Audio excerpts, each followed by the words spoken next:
Good morning, everybody. It's nice to see a number of you back here this morning. My name is Kesia Rust, and I'm the head of the Secretariat for the African Union for Housing Finance. And we're at the AUHF's 36th annual conference, which normally we do in a place, but this year, as I think we've seen in so many other contexts as well, we're doing virtually, and it's been a remarkable experience so far. So this conference has been going since Monday. We're now on the third day, and our focus for the overall conference is about investing in the SDGs, finding a market opportunity for affordable housing, and through that realizing the Sustainable Development Goals.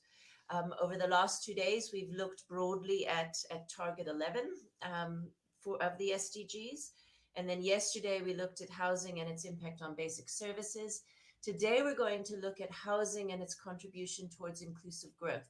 And we have a really exciting lineup of speakers and sessions, really, really interesting. We're back again with some parallel stream sessions. So after our keynote address, which will start just now on this platform, we're on the stage. We will then move to the session streams, and we have a number of sessions in parallel. And I suspect you're all familiar with the platform now, and you can figure out which ones you want to join and how to engage. If I can just remind you all, please use the chat function. Introduce yourselves, say that you're with us so that we know. It's also quite nice for the speakers to see who's there and in the audience, and they can target their address to you as well. And then if you have any questions or comments, please put those in the chat. And then throughout the day, the moderator, whether it's me or my colleague Olivier Vidal or somebody else, will watch those comments and try to weave them into the discussion as well. So we're trying to make this as interactive as possible. I also want to just mention the African Union for Housing Finance itself, which of course is an industry body. We have about 50 members from across the continent, and we would really like for those organizations that are not members of the AUHF yet to come and join us. We have a conference like this every year. Next year, we hope to be in Kigali, like in real life, and not on a virtual platform. And then we have activities throughout the year, and it's a great place for networking, information sharing, and we really do hope that you would join us. And then also to thank our sponsors of this conference, and we're very grateful because it was an experiment, and we were hoping that it was going to work. We were delighted for the support of our lead sponsor, the African Development Bank, and then our stream sponsor, CDC in the UK, our green building sponsor, IFC Edge, and then industry sponsors, iBuild Global, Lima Digital Foundry, Land Afrique, and Rial. And throughout the conference, you will have heard or will be hearing from speakers from all of these organizations. Okay, so today's agenda is on my screen somewhere. Here we are. Today's agenda, we're going to start with a keynote address by Gerrit Haynes. And he is the principal of 17 Africa. 17 Africa is a fascinating initiative which is looking at identifying an investment mechanism in support of the SDGs. And Gerrit will be telling us all about that. His address is towards an SDG value chain for housing in Africa. And we've been talking for a few months. I think his insights are really valuable and applicable broadly across the investment community, specifically targeting in this context into affordable housing. After that, we'll split into the sessions, Stream A and Stream B, and you'll be able to see that on the session screen. I'll talk a little bit about that. So please, if Gerrit could please come to the stage, I'd love to hand over to you.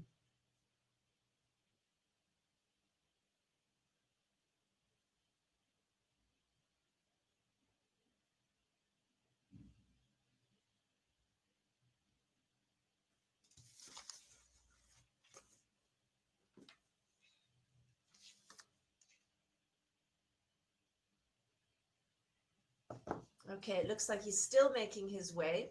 So let me take you a little bit through the agenda while we wait for Gerrit to come onto the stage.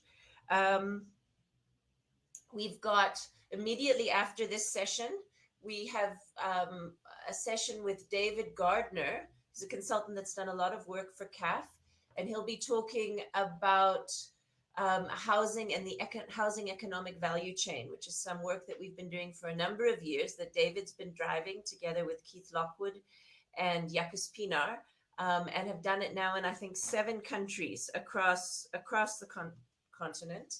And at the same time, in a separate session in parallel, will be Paulo Cruz from Land Afrique, who will be talking about inclusive growth and realizing that through integrated settlements. After those 2 sessions, we'll have a panel discussion then on the impact of housing in Nigeria, Ghana, Kenya, South Africa, and Rwanda. And we have government officials talking about the role that housing is playing in their particular jurisdictions. And then we have a session on financing housing with diaspora investments, which is moderated by David Akinen from Atenu Developments. I think that that's become quite an important area that lots of people are looking at, is how to harness the investment interest of the diaspora. Gerrit is still not here, and I can see that we're trying to find him bring him onto the link. I'll just carry on. After the diaspora investment session, in parallel to that, but starting at 12 o'clock, we have Professor Maria Hook-Smit, and she'll be some research that she has done together with Arthur Racolin for the Terwilliger Center for Innovation and Shelter, and looking at the way in which housing can really stimulate a post-COVID economic recovery and how significant that is to where the opportunities are. And then at 12:30, we have a session that goes a little bit further into the diaspora investment opportunity, looking at the diaspora bond as a tool for financing affordable housing. And then in parallel to that, we'll have a session on resolving land titling challenges with blockchain technology. And this is some work that we've been involved in, driven by 71.4, working together with CESO Global. And they will be in conversation with colleagues about that experience of a project that we've been driving in Khayelitsha in Cape Town. And after that, a further discussion around the future of blockchain technology in affordable housing in Africa. Parallel to that, hello, Gerrit. Nice to see you. Nice to see you, Kessia. Thank you. I think that was my problem with technology. It's okay. We all struggle with it.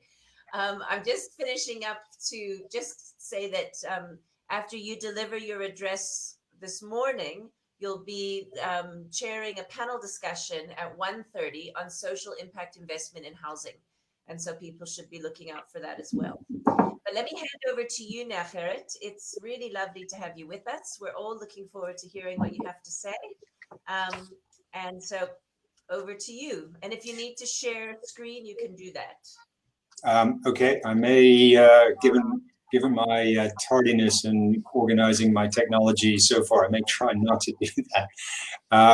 Thank you, Kessia, and thank you everybody for tuning in this morning on day 3 of your conference.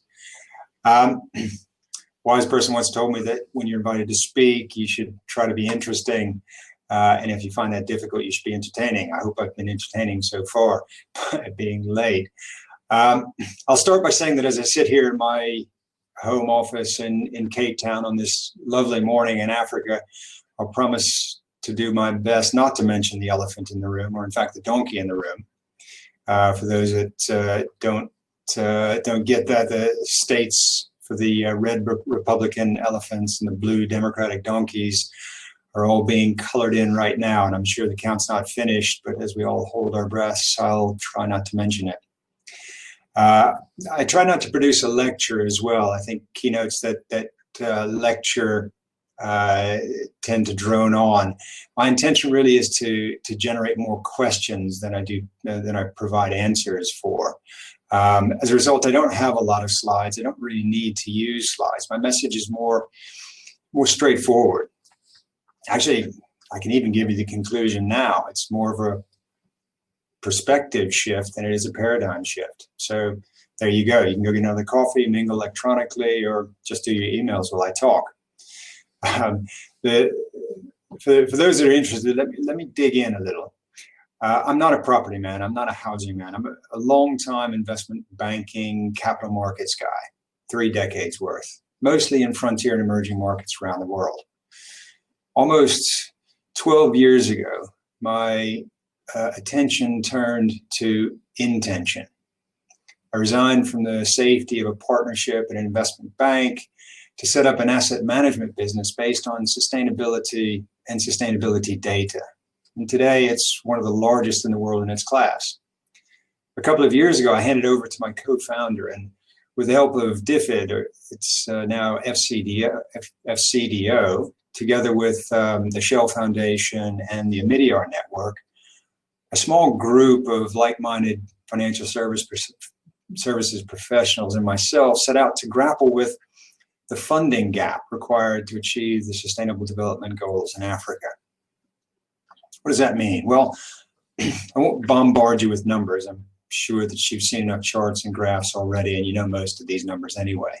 But very simply, the capital required in Africa to achieve the SDGs is estimated to be somewhere between $800 billion and $1.4 trillion per year, every year, until 2030. Let's use round numbers and call it a cool $1 trillion a year. If we lose 100 billion here or there, the challenges don't really change that much.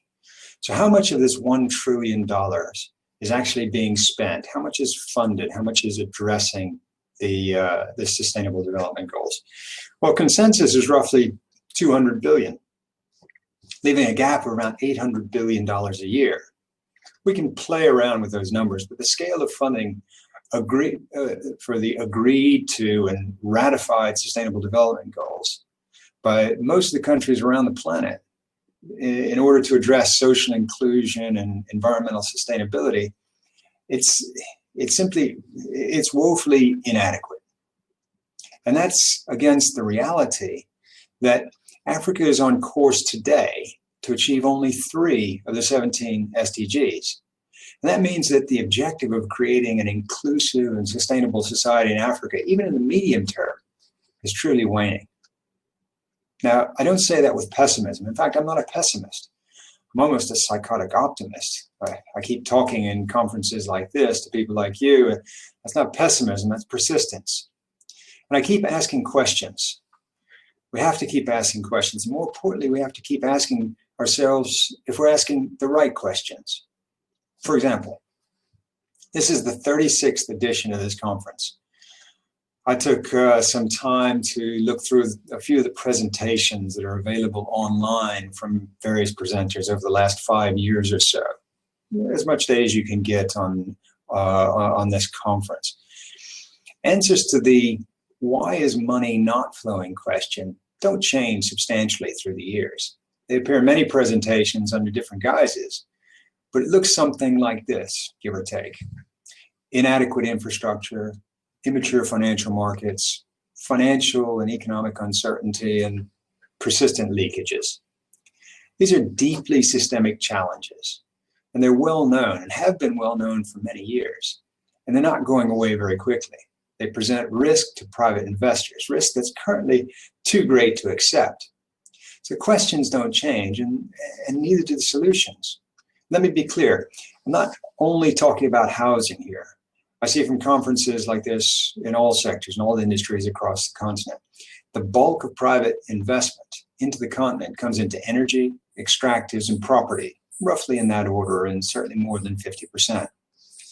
Those sectors have strong asset backing, positive cash flows, and mostly hard currency revenues. But even there, the scale is in the billions, not the hundreds of billions that's needed to really address this issue. The why is roughly the same story year in and year out. Persistent risks that are just too hard to quantify and too hard to take on. So is why the right question? I don't know about you, but in the few years that I've been exploring these issues, I've heard a great deal of talk about capital being crowded in, catalyzed, mobilized. But the numbers tell us it's not mobilizing, at least not yet, and certainly not in the scale required. 17 Africa is yet another project funded to address the mobilization of private capital. I'm sure you're all saying, wow, really excited about yet another guy that thinks he can unravel these deep systemic issues and get money flowing. I don't know if I can, but I can tell you that why is money not flowing is not the question. And our small group of professionals are not smarter than anybody else. In fact, I've met quite a few smarter people that are working on these deeper issues for far longer than we've been. Smart is good, but sometimes it's more about timing. I set up my sustainability asset management business really before ES and G got together to form the centerpiece of what is now sustainable investment. We were far too ahead of the curve, way too early. But we were fortunate enough to be able to stay alive long enough to build on the groundswell that ESG and sustainability has become. Over the course of the last dozen years, the momentum has been building around inclusion and sustainability in investment portfolios, both private and public. More and more large pension funds, family offices, private wealth, endowments, foundations, sovereigns, etc., want to know what their money is solving for. These investors still want to achieve superior returns, but at the very least, they want assurance that their investment capital is not doing harm in the process. And that's a sea change, and it's happening now, and it's gaining momentum. Why is that important for this conversation? Well, because as I alluded to earlier, those great, big, hairy systemic issues that are clearly slow to fix represent persistent risks that traditionally challenge conventional investment models. Now, investors that want to know what their capital is solving for are different. They're willing to expand risk tolerances to include social and environmental change.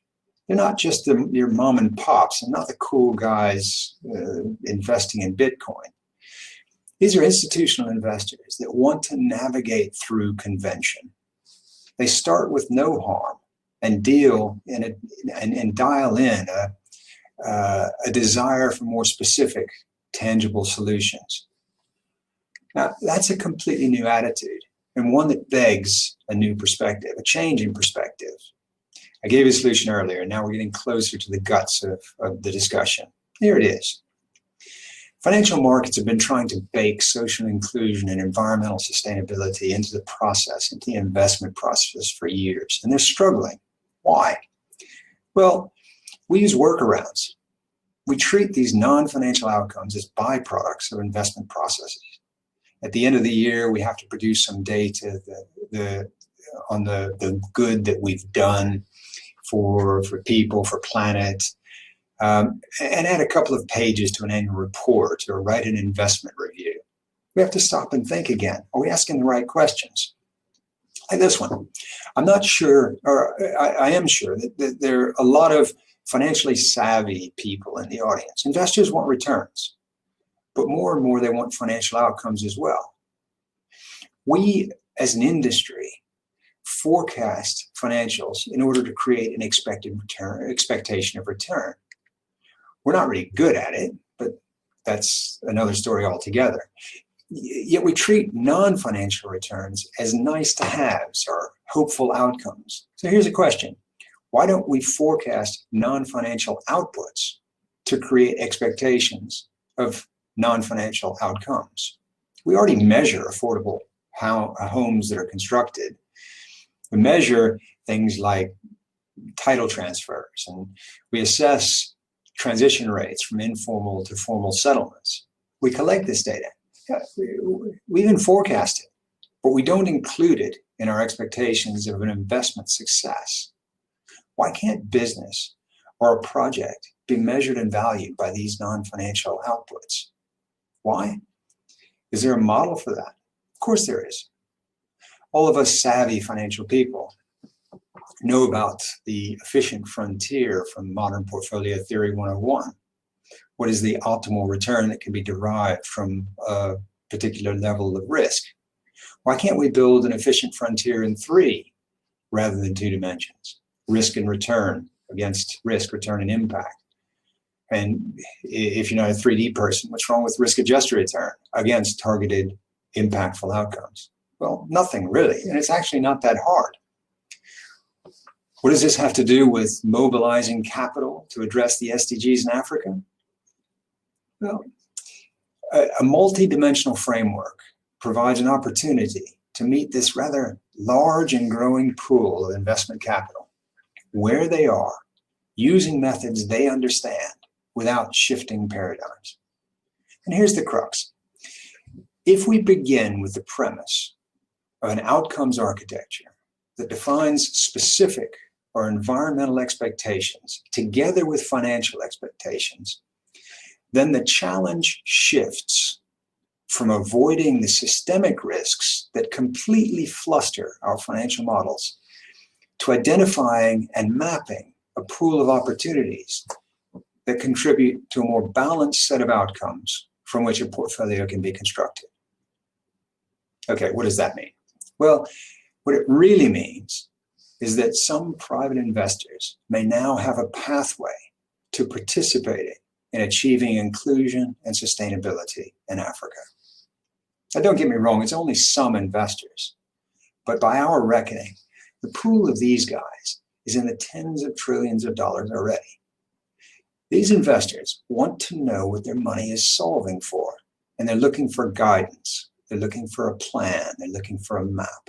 Now, this isn't a silver bullet that solves all the woes of Africa, but it could be one pathway, a substantial one, that helps a group of fairly large private investors to overcome some of the big, hairy systemic risks and use the SDG framework to catalyze greater investment and create more inclusion, more sustainability in Africa. Let me take you down that pathway briefly in an illustrative way. We call that map of investment opportunities an SDG value chain. Now, it's not linear, it's not circular, it's more of an opportunity pool.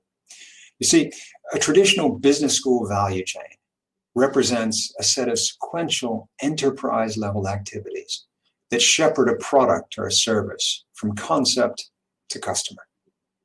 An SDG value chain, on the other hand, is a map of autonomous projects or enterprises whose products or services provide a transition pathway from investment strategy to expected outcomes, both financial and non-financial. How do we build an SDG value chain? Well, it's effectively a 3-step process. I'll give you a walkthrough, and let's assume that the underlying investment strategy has a set of expected outcomes centered on housing in Africa. I'll talk about a couple of the other themes for illustrative purposes, but we'll use housing as the main example. A good starting point, though, is to understand that we evaluate projects and enterprises for their potential contribution to a set of outcomes, which includes both the social and environmental aspects as well as the financial returns. As a result, an SDG value chain is asset class agnostic. That is, a debt instrument, for example, would be treated very separately and very differently from an equity instrument in the same enterprises.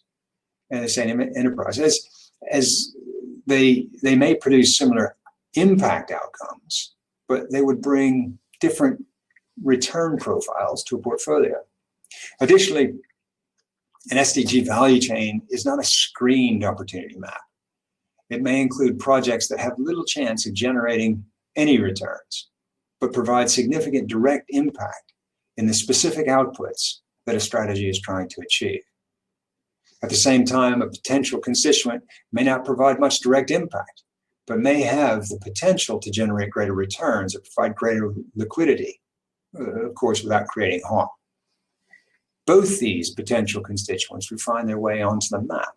They would be assessed for materiality of contribution before being recommended for investment, but they would make the cut and be included in an SDG value chain.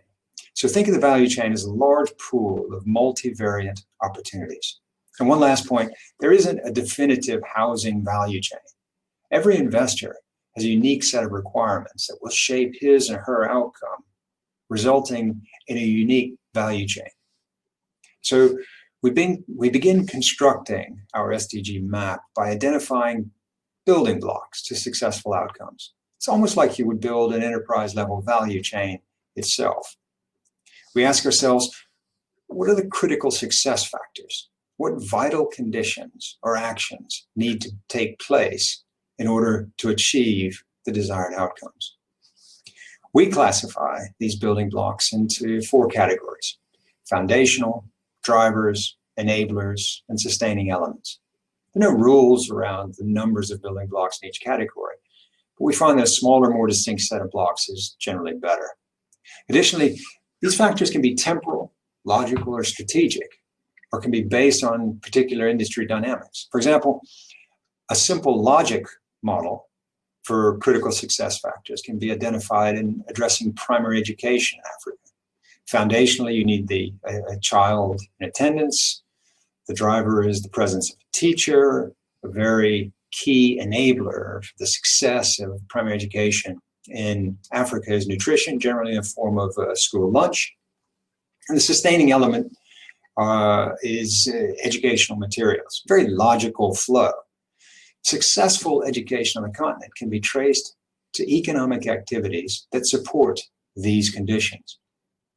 Success in reducing child mortality, as another example in Africa, is more of a temporal or sequential model that requires maternal health, childbirth education, controlled birth, crucially including the presence of a midwife, and neonatal nutrition.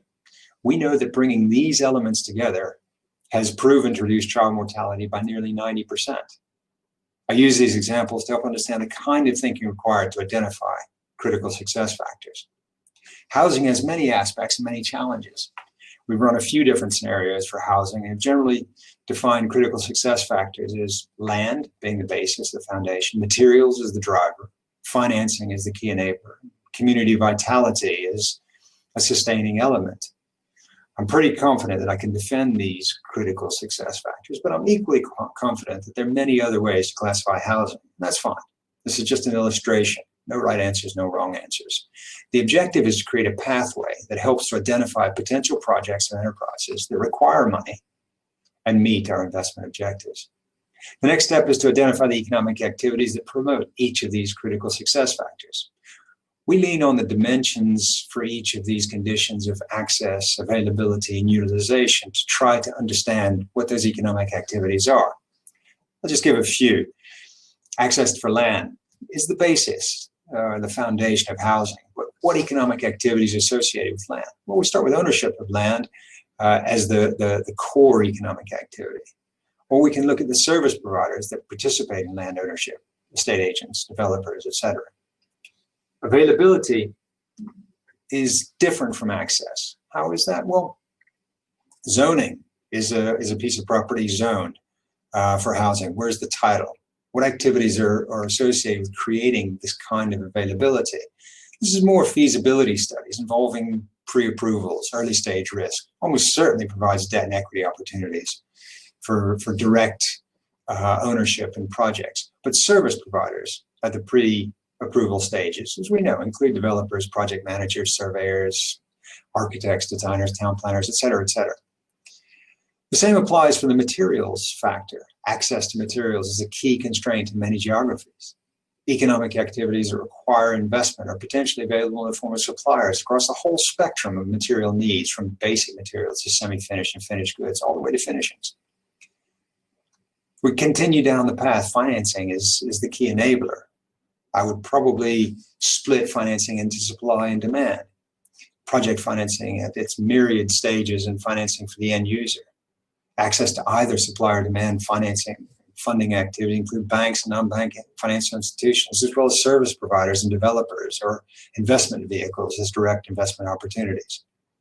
Available credit would bring in credit agencies, surveyors, mortgage brokers, insurance, et cetera, et cetera. Additionally, you would add community vitality, and that's a proven key to the success of affordable housing in Africa. Urban houses that are housing that doesn't include access to transport links, schools, clinics, churches, community centers, et cetera, quickly deteriorate into sprawl that reduces the slums. Economic opportunities or activities in community vitality are vast.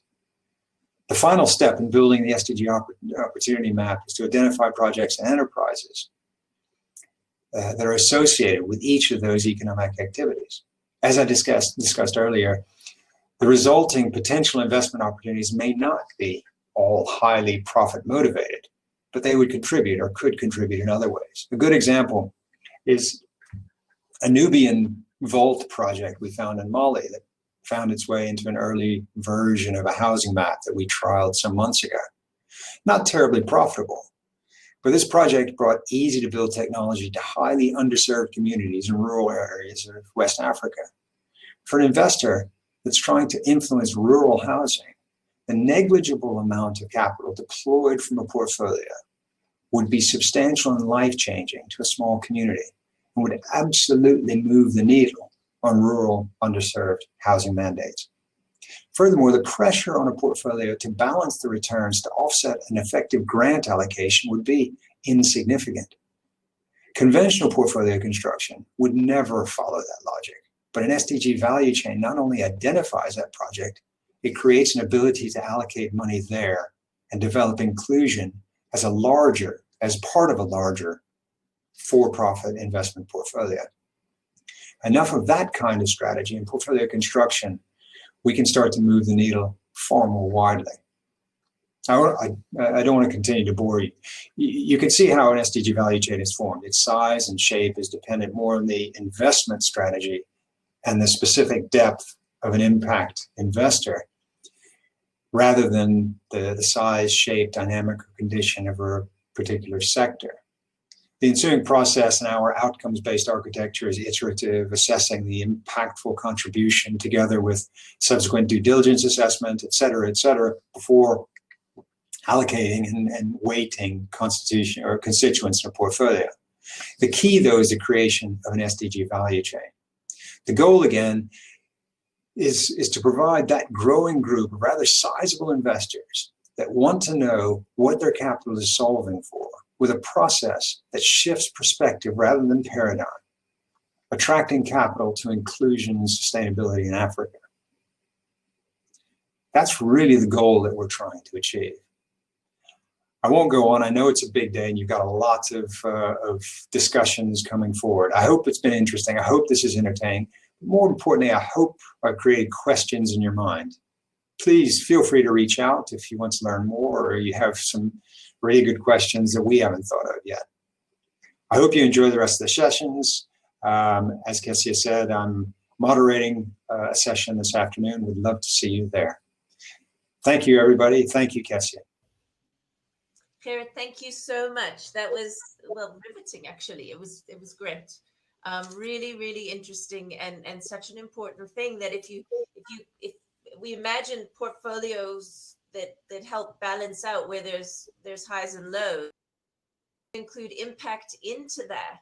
And for me, that's the crux. So there's a risk return high and low, but now you put the impact into that as well, and you're balancing around those three dimensions.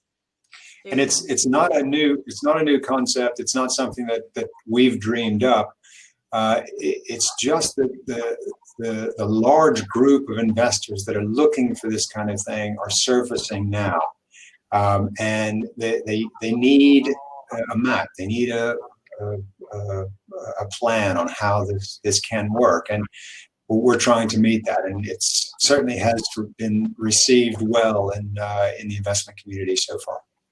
That's just so good to hear, and I look forward to engaging further with you around this. I've got more ideas still. So great. I hope to have conversations soon. Thank you so much. I think you set us off very well for the rest of the day.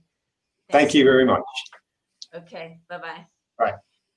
Okay, colleagues, it's now time to move on to the sessions tab, and you can choose which session you want. That's what I'm about to do. So I'll see you just now there.